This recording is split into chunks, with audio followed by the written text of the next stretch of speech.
Hello, Mallards. Again, I don't know what day it is for you. For me, it is still a Saturday in the past. I am now doing the next chapter, chapter 9 of the Curious Correspondence Club, which is End of the Line. We hopped a train in the video at the end of the last one, so this one takes place entirely on a train. I've got some information about the people who are in the train cars, along with like their symbols, the outside and inside of each of the train cars.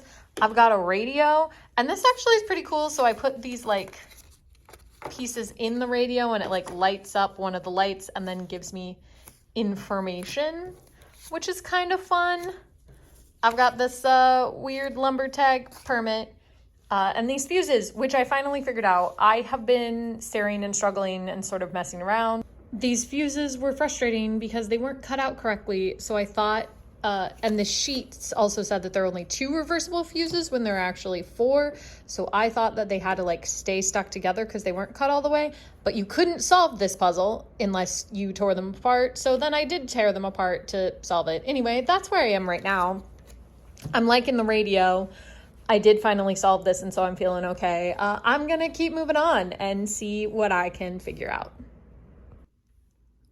Okay, so I have like solved the things on each side of this, which have in turn shown me which of these company icons belong on each car.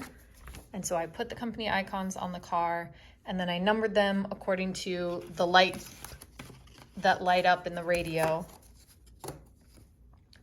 when I was like getting the hints for each car, right? And then I tried to solve it and I couldn't figure out why I wasn't getting letters. And I realized it's because I hopped on the caboose. So one should be next to the rear, not next to the front, which is what I'd done before. And so now I've traced all of the letters and all of the numbers and gotten this set of numbers and flipped these over to put the gauges, and I've got stable. I would say that this is the best one that I have done so far.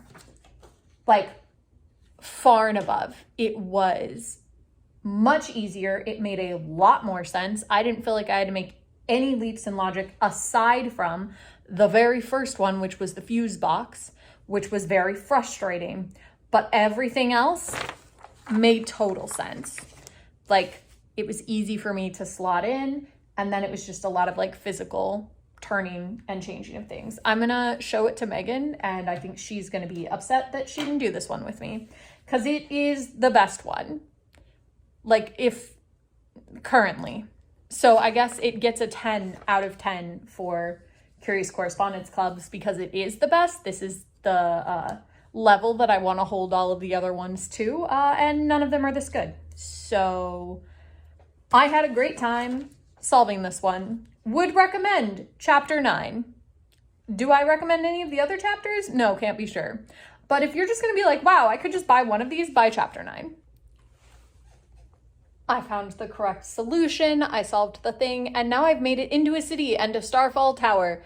Again, the music is ominous. The exciting thing about this, and I didn't read you any of the stuff that we didn't need, although that might have reminded me that I needed to start at the back of the car, is that Millie Milton was there, and Millie is the other heroine that we really like. We've been to like her estate and stuff like that, so it's nice to see a reoccurring character.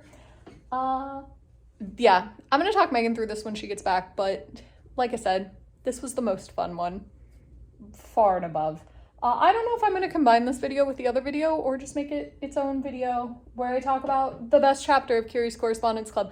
I guess I do still have, technically this is 9, so I still have 10, 11, and 12. Maybe I will like those better, but I can't imagine that's the case. And I will see you tomorrow.